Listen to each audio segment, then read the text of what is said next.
All right. Hello, everyone. Welcome back to MDE 54.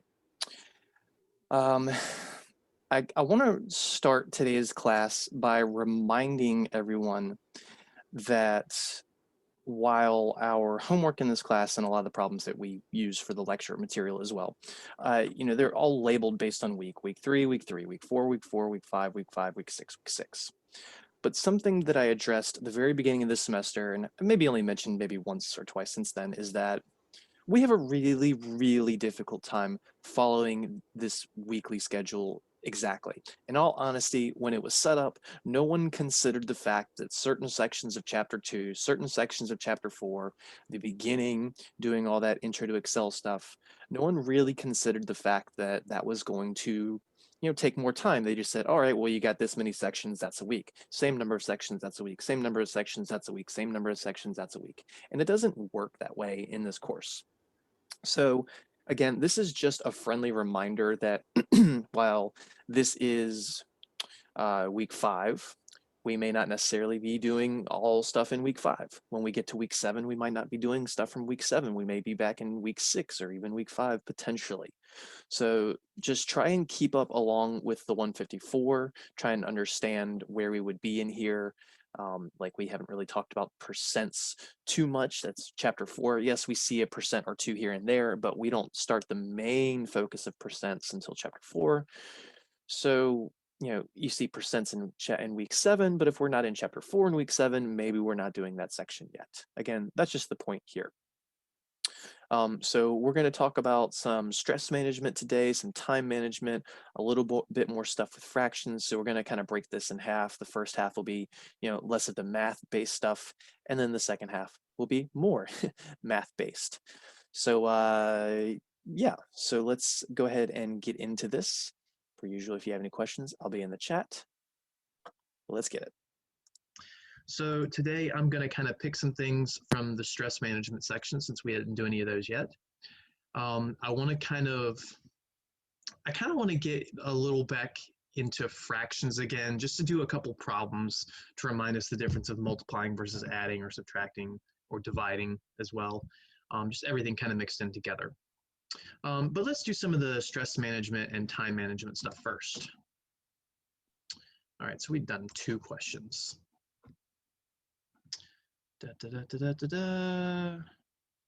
All right, so Monica is a freshman in college. Halfway through the term, Monica's grandmother dies. Sorry, Monica. Monica is experiencing physical fatigue, headaches, and stomach aches. She is no longer interested in classes, and her grades are falling. Monica is spiraling. This is Gen Z, I feel like their favorite word, spiraling, into a depression. Into depression? I guess it works with the A or without. What intervention should Monica apply? So this is definitely a situation of stress, just really getting to you. I mean, stress can do so many different things to the body. It's unbelievable, and that varies from person to person. Some people stress, all it does is make them sweat a little. Some people stress makes them have upset stomachs and inability to think and inability to comprehend, and well, that's the same thing, really. And believe me, we all have different levels and experiences with stress. I certainly have mine. I know you have yours, probably math class related, right? And yeah, so being serious life event. Monica clearly was attached to her grandmother. So just all this is going on. And they don't say like how long this is happening. It just says her grandmother dies. Is this a day later? Is this a week later? Is this a month later? And again, it's not necessarily that aspect that's important, but it could be a day later, it could be a week later, it could be a month later that we're still experiencing these symptoms. So what intervention should we apply? We got get some rest, visit a school counselor for help, reprioritize her responsibilities, or attend extra tutoring sessions. Now, the last one could certainly be helpful ultimately, but not necessarily in regards to any of these details. I know I saw someone say B, also agreed with my statement. So Monica should, I'm not saying B yet again, reprioritize her responsibilities. Again, this is just kind of general, maybe that's something Monica needs to do, but not necessarily relating to the stuff. Rest Rest can definitely help, although there's a lot of things where depression leads to just you want to rest 18 hours a day, and it might not be constructive. It might be. I am not a psychotherapist, um, so please don't take anything if I say anything that you want to take as a belief or something. That's not what I'm trying to get to. But yeah, counseling really does help a lot of people. It might not help everybody. It might help a lot more people than they think it would help. But counselor seems to be the best answer, and my math lab agrees, so good job, y'all. All right. Here we go. So a question we did a week ago or a class ago, one of them was on alcohol pressure. Here we have death. Here we have growth and expansion kind of mindsets. Carl is finishing his first term of college. He pledged to a frat and is now being pressured to run for executive office of the fraternity the next term. Pledging caused Carl's grades to drop below his expectations because we're consuming our time in another way. He feels pressure from his parents to improve his grades and pressure from his frat brothers to take an active role in the fraternity. What intervention should Carl apply? So seek professional help, re-examine his prioritize, exercise more. Another one that's just a general, really, really does help the mind, unless you have limited physical capabilities. And then Carl should make time to rest. Again, generally a good idea. I don't know how rest is going to help this. Exercise, general good idea. Don't know how it's really going to help this. So re-examine priorities or seek professional help. I'm getting some B's. So let's see if we re-examine his priorities. And again, professional help, that feels like it's more necessary in the previous example. I don't really see that being necessary here initially, but we're all different and someone could need professional help in this regard. But re-examining the priorities does seem to be the best one for this. So Carl's root problem is the distraction of the fraternity drawing his attention away from his studies. Carl needs to develop a stress management plan and create greater balance so he can maintain his grades. And the idea of planning things out, this is the main idea I feel like that most of these stress management, time management, study management is all about. It's just create a plan. Don't just go in 2 seconds later ready to start throwing punches, so to say, or get to work. You have to plan things first. Like if I have to write a 4-paragraph email to my boss, I don't just start writing the paragraph. I'll kind of make bullet points first. It's a plan. It's not necessarily about stress management, but it's just a plan. When I go to teach a lecture, I don't just come out swinging instantly. I generally have bullet points or notes or a plan. Plan. Let's see.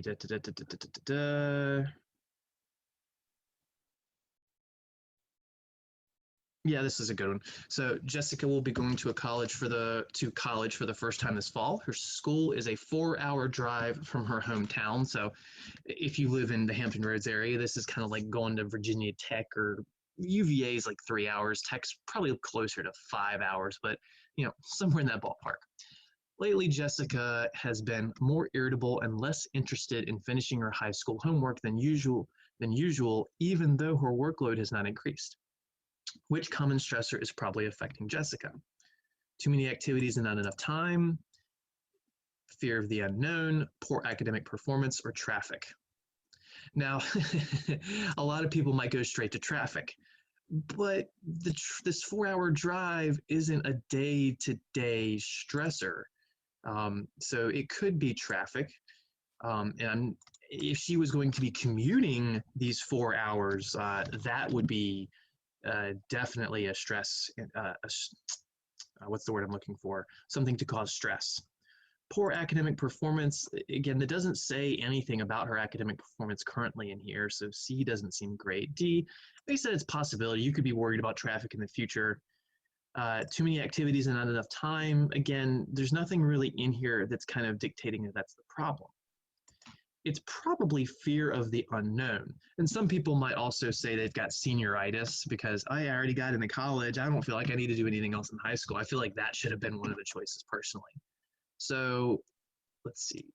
I got to vote for D and B. I got to vote for D first, so let's check it. And we were right, me, I guess, that although Jessica will have to drive 4 hours to and from school, she does not have to do this until the fall.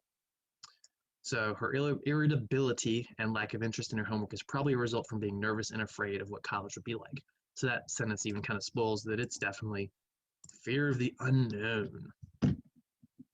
Get fired from a job. What are we going to do? Fear of the unknown. We move to a new city. Where are we going to eat? How are we going to make new friends? Fear of the unknown.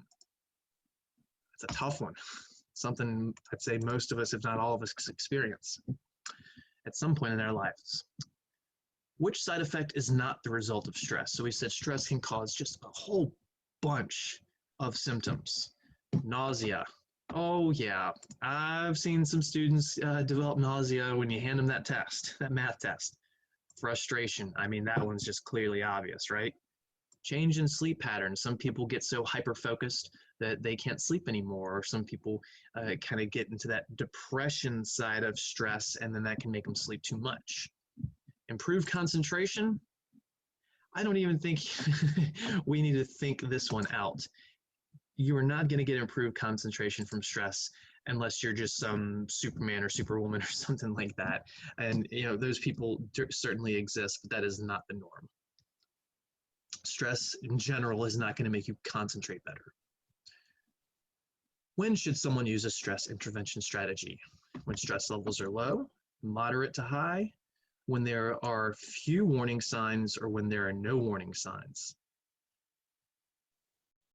Stress intervention. So intervention is usually there's a problem going on. It's not that a problem is developing, it's a problem that needs correction ASAP. So stress levels being low, I don't know that we would want to intervene there. No warning signs. Usually interventions happen from warning signs, and there's a very common type of intervention that a lot of us have definitely seen in the media or dealt with personally, maybe even, and I think you can just kind of relate this to that. Few warning signs, I mean, that could be it, but I feel like maybe when stress is moderate to high, maybe it's when they're few. I would go this one, and I just saw that someone put an answer. I always try to go with y'all's answer, and you said B, so we agreed. Cool. Cool. All right, I know there was a couple I was going to skip coming up. What action help reduces stress? This is not one of them. This is a great one. Taking on additional responsibility at work. That's not going to make me stress less. Staying up all night to finish a paper. It's going to wreck your sleep pattern. I mean, if you get the paper done, maybe that makes you less stressed, but I don't know. Exercising for 30 minutes a day, moving into a new apartment. Moving is usually a stressor. What do we got? What do we got? I got some votes for C. Exercising 30 minutes a day. I kind of already predicated this one earlier that exercise is always great. 30 minutes a day is the, I would say, doctor recommended value. I mean, exercise can be as simple as walking. It doesn't have to be anything super strenuous. But yeah, that 30 minutes a day can definitely help you clear your mind, especially a nice walk outside. Some people like to lift weights and just kind of release that stress that way. Or me, I was always a fan of running when I still could. Now it's just any type of cardio I can do when I can. So exercise, exercise, exercise. Good for the brain, good for the body. Karen's final paper for physiology is due on Friday morning. That would stress me out. Physiology is not my forte. But her best friend Rita's birthday party is Thursday night. Uh-oh, classic real life situation. What do we do? Karen committed to going to Rita's party before she knew the final paper would be due the next day. That mean old teacher, how dare they? Now Karen is stressed out about what to do in this situation. What could Karen do? What should Karen do to lower her stress? So we got, tell Rita she won't be at the party, go to Rita's party and turn in her paper late. Finish the paper before she goes to Rita's party. Ignore Rita until her after party occurs. Some of these are kind of funny. So I see a vote for A or C. Tell Rita she won't be at the party, or finish the paper before she goes to Rita's party. So both of these the first one could be necessary, depending on how bad this paper is. Have you done your rough draft? Did you do your bullet points before that? Have you revised this at all? Are you starting this from scratch? Maybe you need to tell her that you won't be at the party at all, and hopefully that doesn't put your friendship on ice or anything like that. But if there's a possibility of finishing the paper before going to the party, that would be the thing I would want to do so that I can handle all of my social and educational obligations. And it turns out that that was the best answer. But again, this is going to depend on where that person is with the paper. It doesn't say what day it is right now. If it's currently Thursday and this is a 12-page paper and nothing's done yet, it's going to have to be A. If this is Monday and we've still got some time, I think we could probably prioritize finishing the paper, not spending time with Rita until the party, maybe even showing up a little late. A lot of people might reorder these priorities and say, well, I can go to the party, I just need to leave early. But, depending on who you are, maybe you can't hold yourself to that restriction that you just imposed. So I'd definitely try and get the paper done first.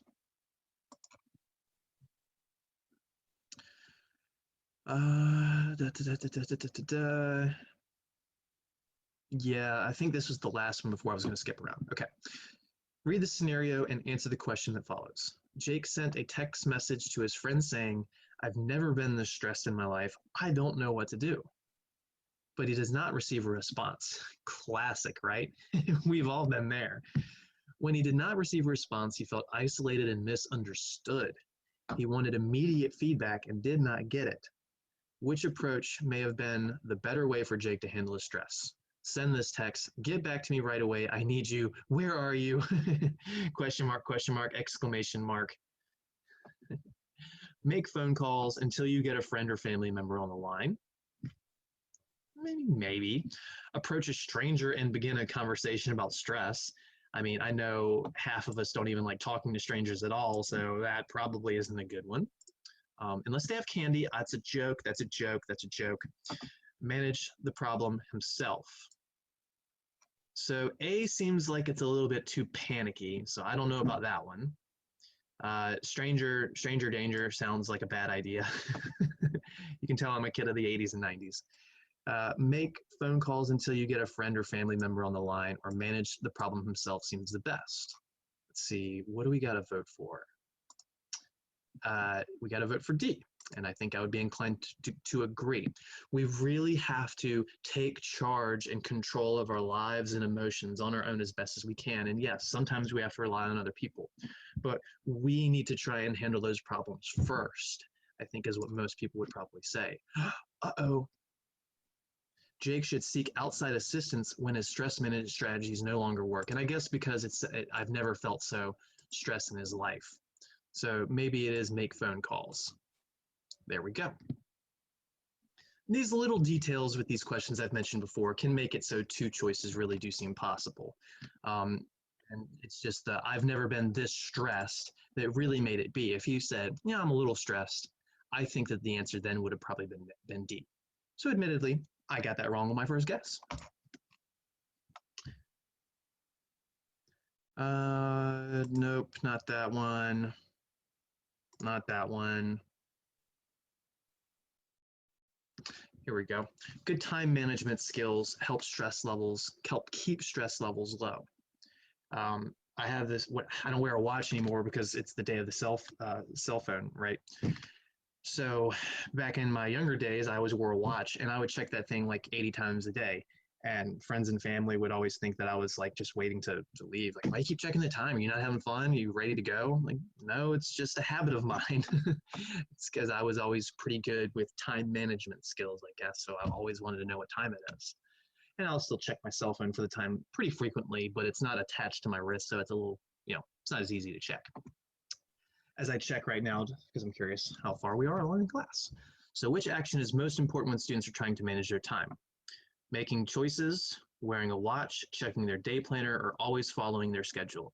So the wearing a watch aspect is helpful because you can look at the time, but I don't know, checking their day planner or always following a schedule, those immediately just have a little more pizzazz to me for this.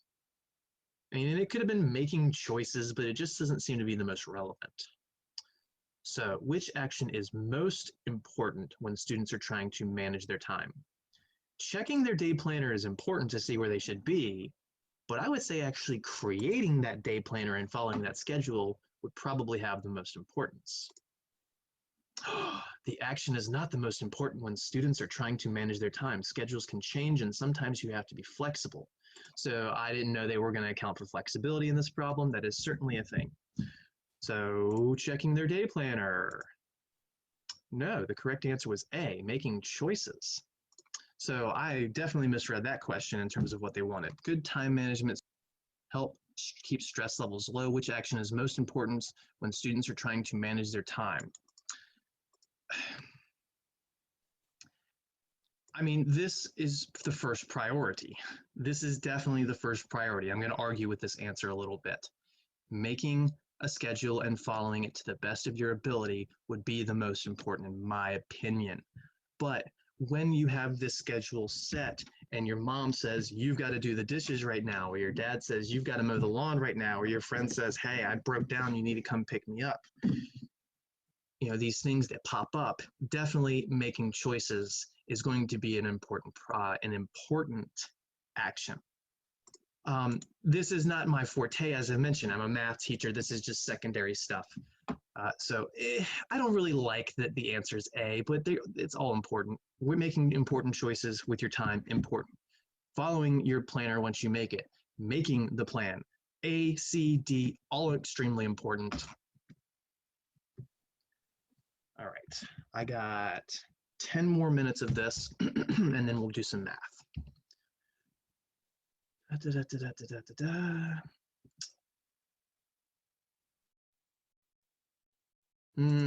another one, just kind of, it's fine. What assumption about entering therapy has created a social stigma? This is definitely what I wanted.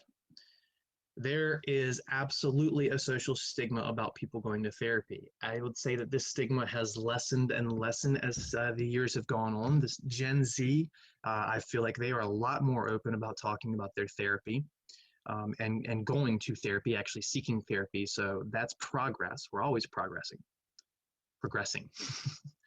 I put the emphasis on the wrong syllable there.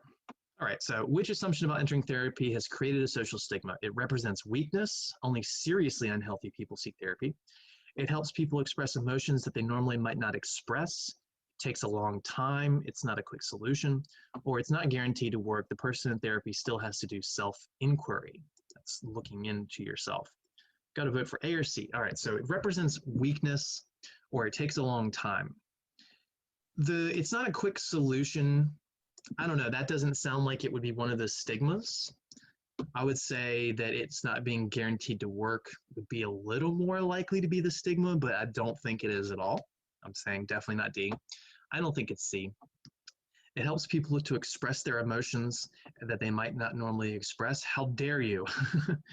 But it represents weakness. I feel like a lot of people believe that when they enter therapy and if they talk about it, everyone else is going to see them as weak. So students at A or C, I'm going to go with their first choice of A, and that's correct.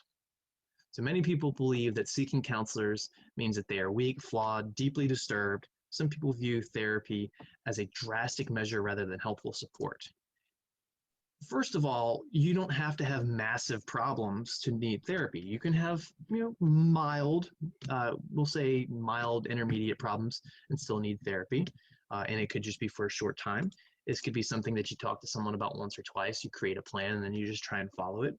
Or maybe you need to be there for several months to get into a deeper issue. But again, the social stigma, definitely about the weakness, but it doesn't make you weak. That is not right. Don't let anyone tell you that.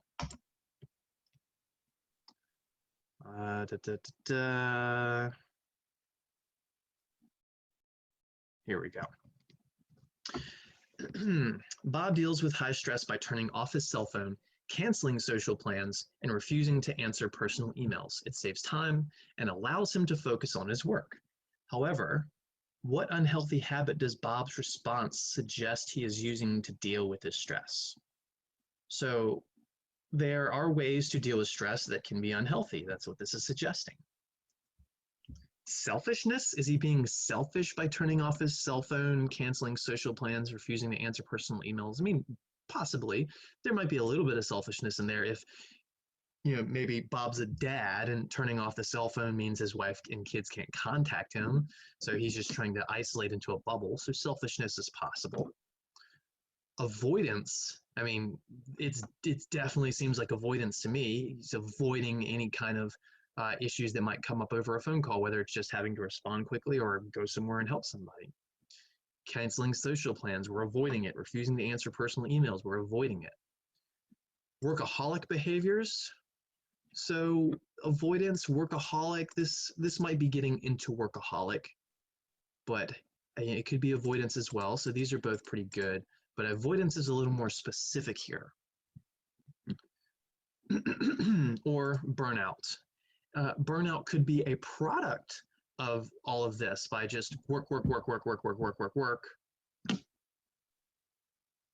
He could burn out from that. But it just does seem that the initial problem is avoidance, so let's try that out. And there we go. Avoidance is not always effective. They say it's just not effective. Isolating himself from friends and family members who could help support him will only increase the issue instead of addressing the cause.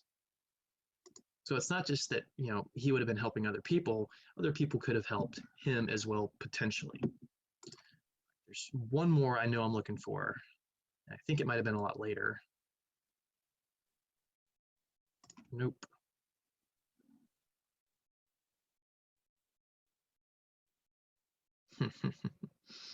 Yeah, this was one of them. But I don't think it's the last one I wanted. I still got to find that. Karen's math final is on Monday. Relevant. She misses the math review because she's having a good conversation in the coffee shop. She decided she would study hard over the weekend. Then a friend invites Karen to a private film screening. So Karen vows to get up early the next morning to study, and she would have, except that she attends an after-screening party where she gets to talk to the director. Holy cow, that's awesome. What if this is her big break? I guess she's going to be in film or planning on being filmed. She probably knows enough to pass the math exam anyways, right? Yeah, we're good. We got that quadratic formula memorized. We know exactly how to use it, whatever. So meeting a director is better than an A in a math class. After all, which experience will she remember 20 years from now? You're not going to remember a math final, but you might remember meeting that director. And maybe she can convince her math teacher to let her make up the exam or take it later. If I'm the math teacher, that's not happening. She'll say her grandfather died or something. Now, if you tell me that and you have paperwork for it, well, okay. But silliness aside, which pattern does Karen's thinking reflect? So I kind of alluded to this concept several examples ago. A lack of self-discipline, obsessive-compulsive thinking, an ability to recognize opportunities and make decisions quickly, or creative thinking. So which pattern does Karen's thinking reflect? Let's see, we got some votes, a couple votes for A. So we're voting for a lack of self-discipline. Obsessive-compulsive thinking, I would say this is almost more like obsessive-compulsive behavior, but it's still not really, because I would say compulsive, not obsessive compulsive. A lot of, when you think of obsessive compulsive, it's like turning the doorknob 5 times. That's just I think the one that we think about most. But it does have a much broader branch of things that can be reactions as well to that. Ability to recognize opportunity and make decisions quickly, definitely not that. Creative thinking, definitely not that. So I think we're right with the A, and we are. Cool. All right, where's that last one? Nope. Nope. Nope.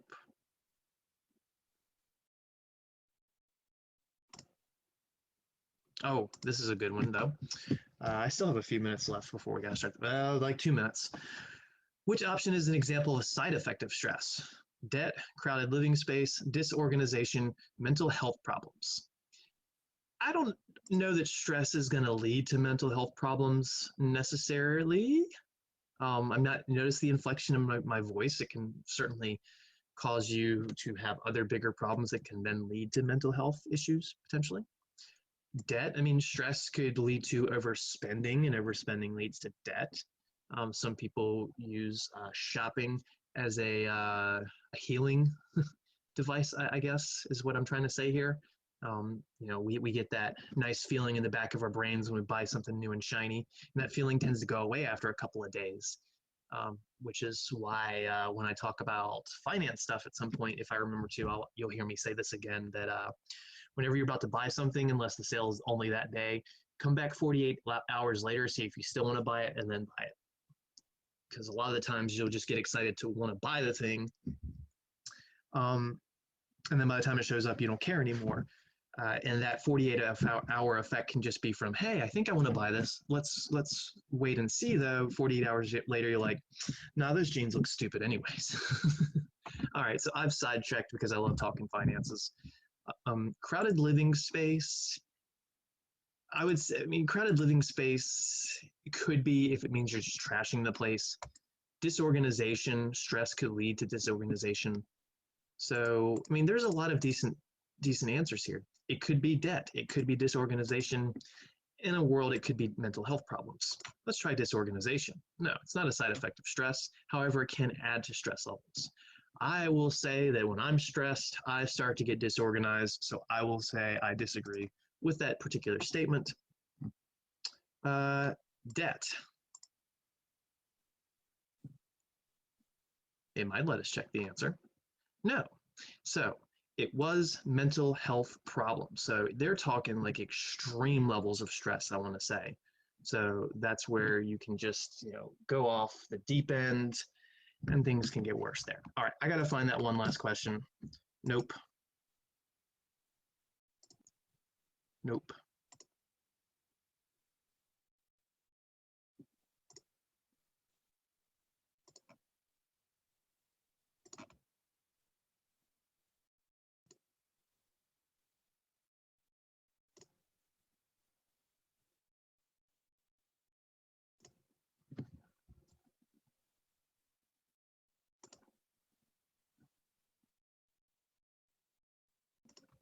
I'm still here.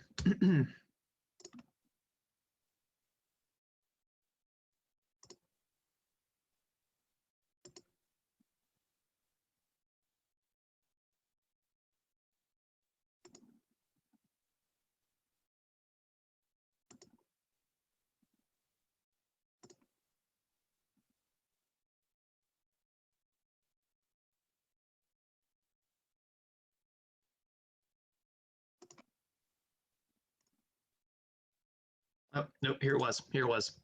Students procrastinate because this is the one I wanted. They are asked to cover someone else's shift at work. They get sick. They have a lot of work to complete, or their car broke down.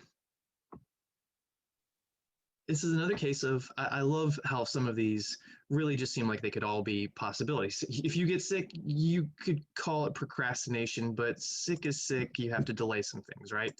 So, yeah, B is going to make you procrastinate, but I wouldn't really call it procrastinating. They're asked to cover someone else's shift at work. And if you've got the type of job where you have to do it, you got to do it. You got to keep earning that bread, right? Their car broke down. If now you're stuck at the dealership for 4 hours without your homework, sure, that's procrastination, but not intentional. They have a lot of work to complete. This seems like the most generic one without being too specific and exactly. Too much work causes us to procrastinate because we get overloaded. We see these 10 things we have to do and we don't even know where to start. And this is another one of those things that making a list and time blocking or time management, however you have to do it, can be very, very helpful there. Because when you break a big project down into smaller things, you go, oh, okay, I can accomplish this task in 1 minute. So I actually wanted to draw a little diagram for this. So you got some project for history class. You need to do bullet points. Then you need to put your rough ideas together. Then you need to form your paragraphs. By project, I mean paper, obviously. Maybe there's some visual stuff as well. So maybe build visual aids. Then once you have your paragraphs and your 10 pages all together, you have to revise and then finalize. And when you look at all this together, you say, this is going to take me 30 hours to do, maybe. It's big, big, big, big research. I didn't even put in the word research in there, which I forgot. Research. Now, you got 30 hours and your teacher gives you 5 weeks to do this. Well, you need to kind of figure out, well, how many hours is it going to take to do all these little bits? So the research might take you 5 hours. I don't know why I just did that little squiggly. I didn't need to do that. So during the first week, you should probably spend like 1 hour per day, if you can do that. Otherwise, you're going to have to spend 2 hours a day in week 2, or 5 hours all in one day, just getting it done whenever. Your bullet points, this is probably going to take you maybe 2 hours, 3 hours. And getting your rough ideas together, so you take your bullet points and you start building on that, maybe that's going to take you 3 hours. So now you're in week 2, and in week 2, so this was week 1. Week 2, you're doing that, and again, it's just 1 hour per day. So Monday and Tuesday, you're doing your bullet points. Then Wednesday, Thursday, Friday, you're putting your rough ideas together in organization. Then forming your paragraphs, that's going to definitely take some time. That's probably going to be another 5 hours.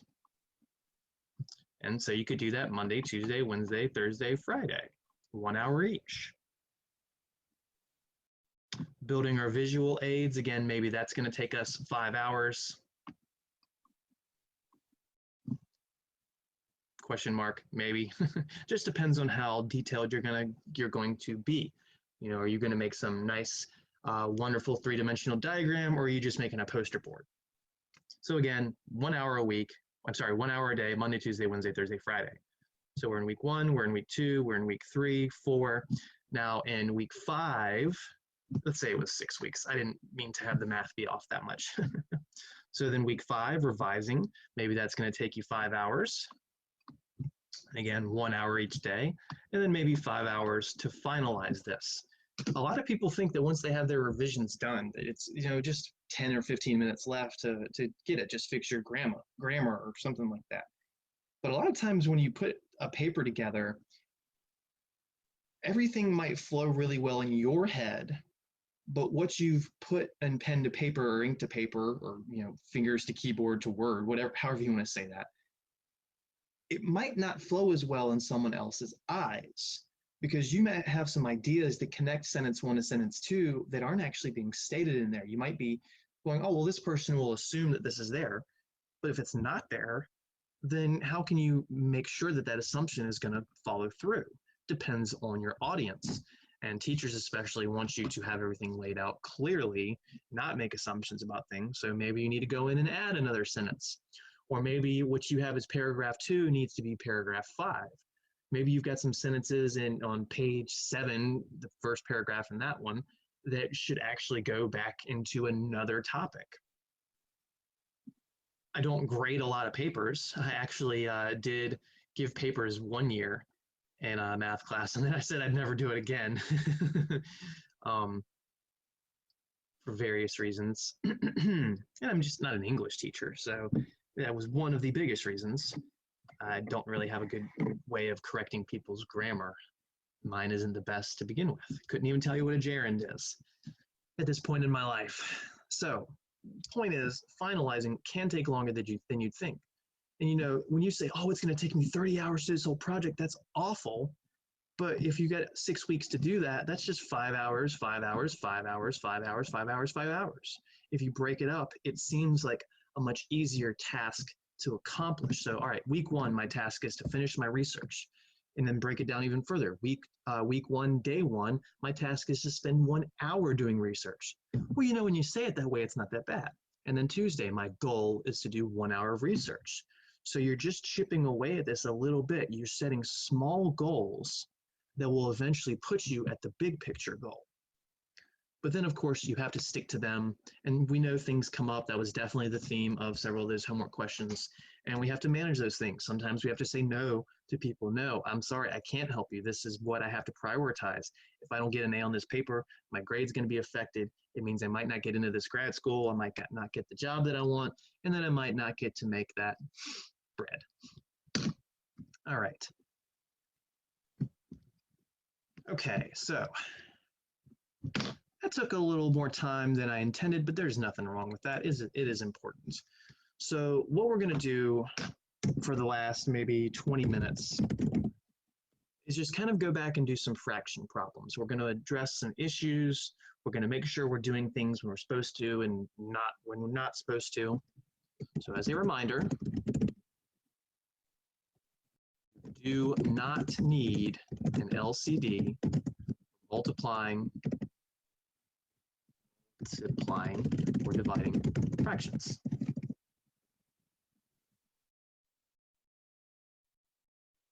You do need an LCD adding and subtracting. And we've already addressed how we can get an LCD. We've done many of those examples where we were building up the fractions to get an LCD and then be able to add or subtract them if that was what we were doing. But we hadn't gotten to those problems yet. We will see some of those in later week assignments, but this is just something I want to address now. So the last memo I'll give you before actually doing any problems, well, 2 memos. For multiplying fractions, it is easiest to reduce first, then multiply straight across. I'm not saying you have to, you can multiply then reduce, but it's easier if you reduce first. We're dividing fractions. We'll multiply, change, multiplication. Flip the fraction, which means to take the reciprocal that was after the division.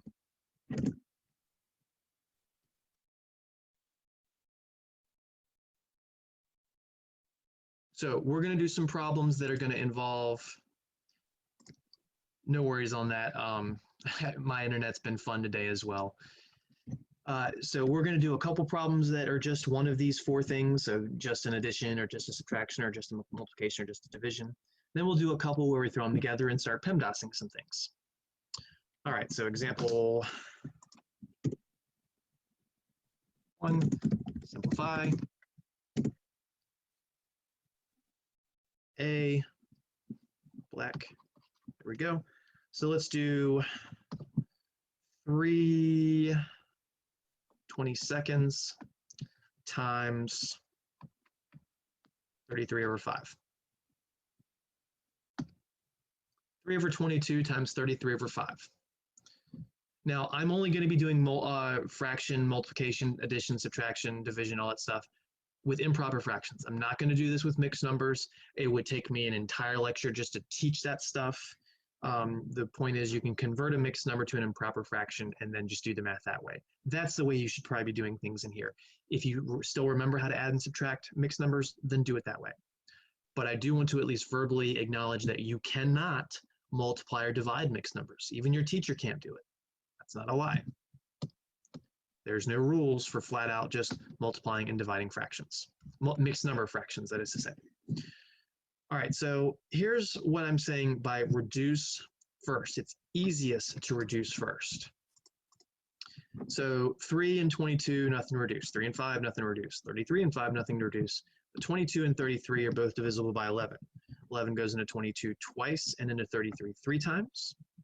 So what some people like to do is then rewrite the fraction. Some people don't have to. It's up to you, but you'd have 3 over 2 times 3 over 5. And then some people might, I'm pulling out red for wrong, oh, these 3's cancel each other and they make 1s because they're the same number. No, they're both on tops, they don't cancel. You just multiply straight across at this point. 3 times 3 is 9, over 2 times 5 is 10. And that would be our answer. What I like about reducing first is if you reduce this as much as possible, which we have, the answer is automatically reduced as much as possible. Alternatively, I could have certainly done 3 over 22 times 33 over 5 and said 3 times 33 is going to be 99 over 22 times 5 is going to be 110. And then you would have to recognize that some numbers go into both of these. One particular number, 11. 11 goes into 99, so we can divide that by 11. And you might write it this way. Hold on. I didn't mean to write the equals yet. There we go. Instead of the slashing, maybe you show the division symbol. It's up to you. And you say, oh, 11 goes into both of these. 99 divided by 11 is 9. 110 divided by 11 is 10. Same answer. Don't care how you're doing your arithmetic as long as you've got a method that works. What if we had 3 over 22 divided by, what do I want to have this as? 9 over 40. There we go.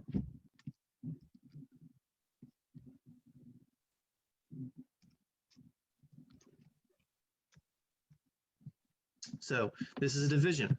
For dividing fractions, you change it to multiplication and flip the fraction that was after the division. After, not the before, after. So this is going to become 3 over 22. I will do what's changed in blue. The division changes to times. Now the 9 over 40 becomes 40 over 9. And then we can just reduce our fraction from here, fractions. So we have a 3 on top and a 9 on the bottom, so they'll reduce. 3 goes into 3 once and into 9 3 times. We have a 22 and a 40. 2 goes into both of those. 2 will go into 22 11 times and into 40 20 times.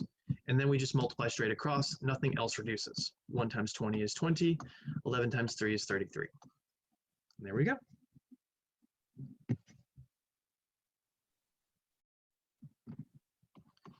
C. Let's do 5 over 6 plus, let me give myself a little more space. Actually, I'm just going to go ahead and scooch down to here. 5 over 6 plus, now I forgot my second fraction.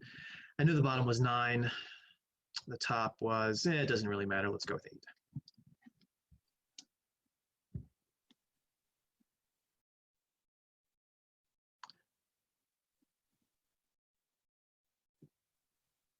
All right, so this is an addition.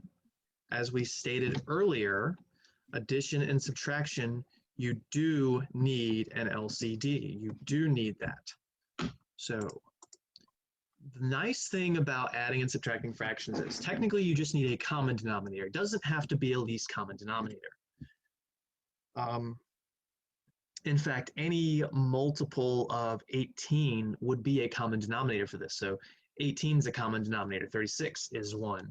48, I'm sorry, not 48, 54 is 1.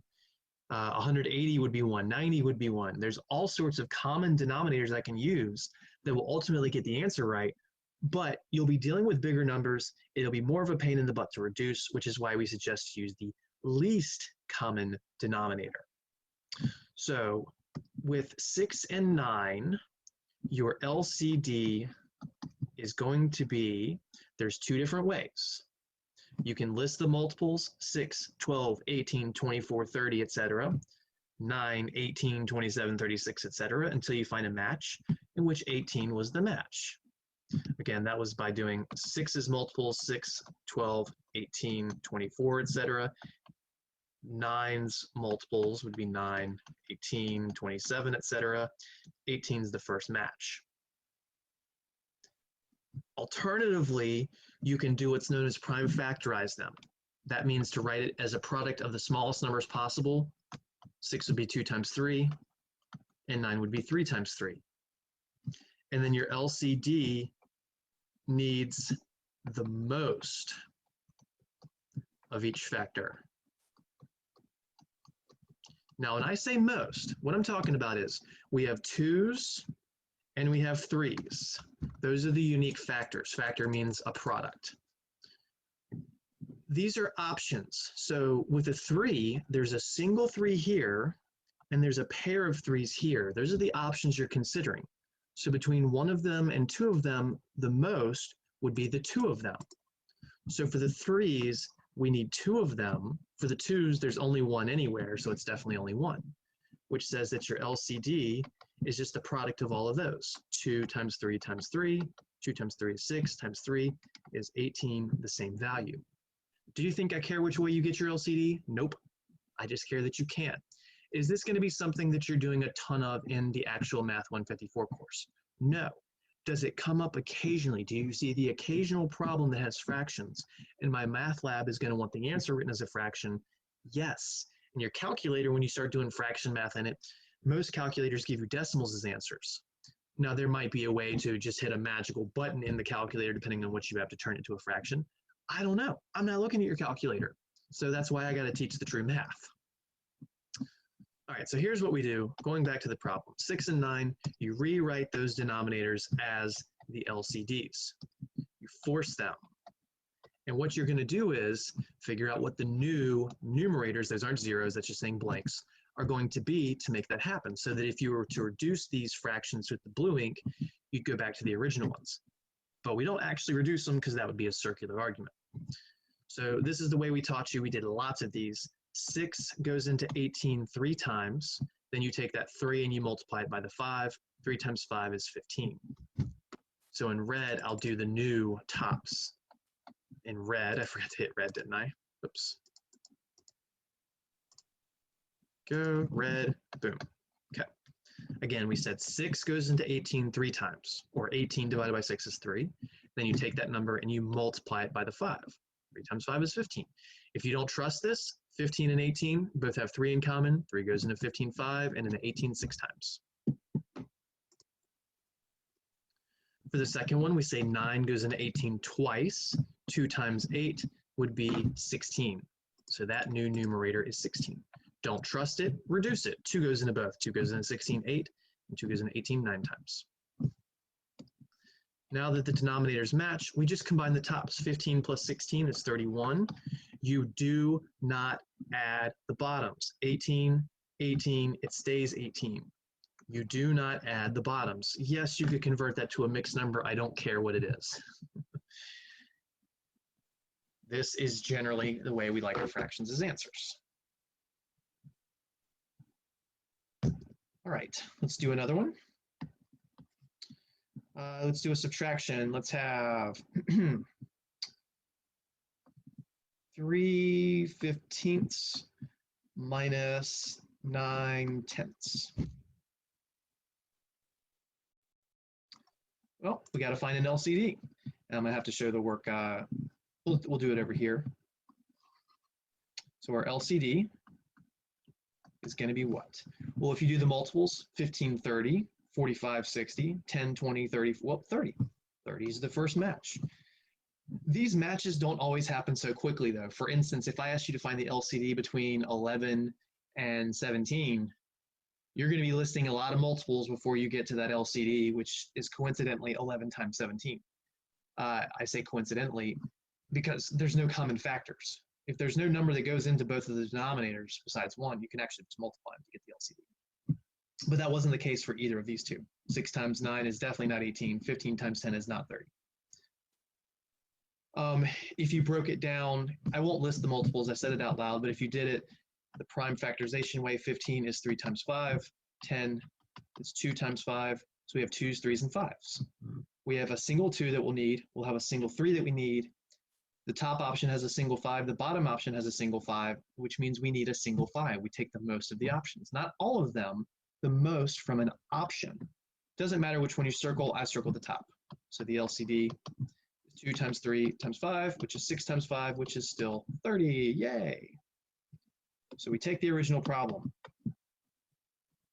We rewrite the denominators as the LCD, which we're forcing to be 30. Then we get those new numerators, which we'll do in red. 15 will go into 30 twice, 2 times 3 is 6. 10 will go into 30 3 times, 3 times 9 is 27. Uh-oh, 27 is bigger than 6. We can't do that. Yes, we can. We know how to add and subtract and multiply and divide signed numbers. We've been doing this. So you just leave the denominator as 30. You're doing 6 minus 27. Well, 27 is bigger, so we're actually going to do 27 minus 6, which is 21. But then we keep the sign of the bigger number. The negative had the bigger number, so that's negative. If you box this up and ship it out, it's wrong because you didn't reduce it. Both of these numbers have 3 in common. 3 goes into 21 7 times, 3 will go into 30 10 times, and we end up with a final answer of negative 7/10. Don't forget that negative. That's another minor issue that people will hyper-focus on the reduction and then forget the negative. All right, we have time for one more problem.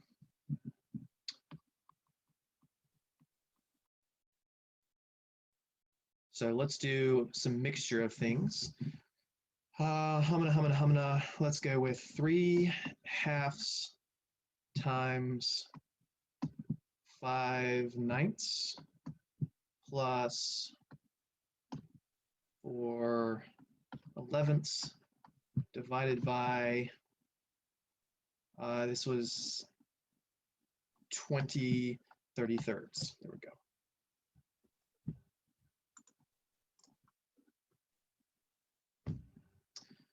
PEMDAS. How many steps? 1, 2, 3, 4 steps. Ugly two. There we go. So the multiplication is not going to be the first thing I do because M comes before D. It's the first thing I do because multiplication and division are really the same thing. They're opposite things. They're opposite sides of the coin. They're part of the same world, though, so to speak. So if this was a division, I'm going to change this just for a second. I'll undo it, though. If this was the division and this was the multiplication, I would do the division first and I would do the multiplication second. Not do all multiplications, then do all divisions. That is wrong, wrong, wrong. All right, that's a product, so we're just going to reduce whatever we can. 2 and 5, 2 and 3, 5 and 9. Nope, none of those reduce, but 3 and 9 do. 3 goes into 3 once and into 9 3 times. Then multiply that straight across. 1 times 5 is 5 over 2 times 3 is 6. So that's 5/6 plus 4/11 divided by 20/33. So next we're going to do the addition because that's what it is from left to right. And you just add the 6 and 11. Well, first of all, no, you'd have to get an LCD.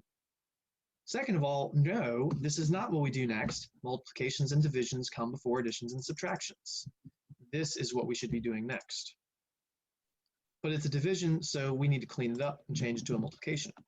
So this is 5/6 plus 4/11 times, oops, I was supposed to do blue for the change,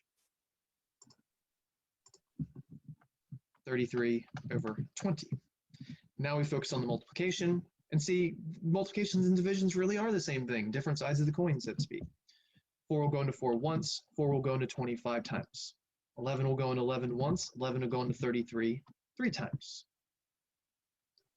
Let me rewrite this before multiplying, so that's 5/6 plus 1/1 times 3/5, which 1 times 3 is 3, 1 times 5 is 5, so that's 5/6 plus 3/5. Now we get an LCD. Between 5 and 6, your LCD is 30. If you do the multiples, that'll be the first match. If you do the breaking down, 6 is 2 times 3, 5 is 5, so your LCD is 2 times 3 times 5. There's no number that goes into both 6 and 5, so this is the first time, and I did that intentionally. I'm glad I didn't mess a number up in the process of recreating the problem because I didn't have it written down from it, I remembered it. Because there's no common factors there. 1 is the only number that goes into 5 and 6. The LCD is just the product. All right, so what is happening? Scroll down, please, and thank you. There we go. Rewrite the denominators as the LCD. Recreate the numerators by dividing and multiplying. For the first one, 6 goes into 35 times. 5 times also 5 is 25. Reduce it, and you'll see it works. For the second one, 5 goes into 36 times. 6 times 3 is 18. Then we can just add straight across. 25 plus 18 is 43 over 30. There's no number that goes into both, so that will be our answer.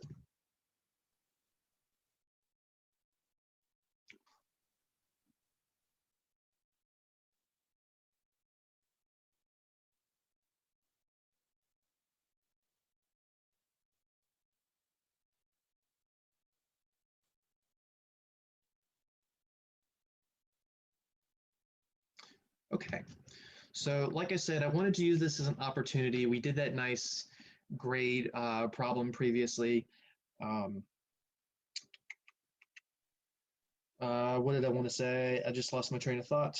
I wanted to come back and do some of that time management or stress management stuff. We did some more fraction stuff. I feel like this is really important to emphasize. We saw some signed arithmetic at least once in all of these problems as well. So just good math. I would have done more proportion stuff, but I feel like we really hammered that out 1 and 2 classes ago. We did a whole bunch of those in that My Math Out assignment. But you will keep seeing proportions in class. You'll see them with the y equals kx's.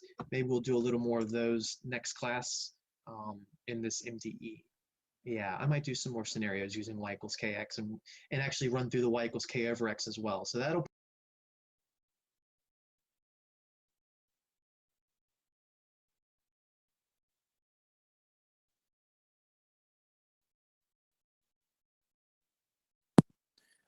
All right, so that'll be it for the day. As always, email me if you have any questions.